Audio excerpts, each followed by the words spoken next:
Islamabad high court ने PTI के रहनुमा और सेनेटर आजम स्वाति को हसन अब्दाल और अटक के 2 केसेस में हिफाजती जमानत की दरख्वास्त पर फैसला महफूज कर लिया।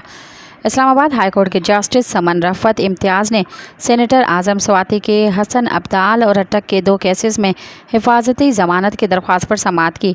वकील अली बुखारी अदालत में पेश हुए। अली बुखारी एडवोकेट ने बताया कि हमने एक अटक और एक हसन अब्दाल केस में हिफाजती ज़मानत की दरख्वास्तें दायर की हैं। जस्टिस समन रफ़त इम्तियाज़ ने रिमार्क दिए कि पहले केसेस की तफसीलात देख लें कि कौन कौन से केसेस में ज़मानत दायर की गई है। आजम स्वाति जिन केसेस में गिरफ़्तार हुए और रिमांड हुआ वो तफसील भी देख लेते हैं। मज़ीद ख़बरन ऐं तफ़सीलात लाइ विज़िट कयो असांजी वेबसाइट www.awamiNewsHD.com ऐं ॾिसंदा रहो अवामी न्यूज़ HD।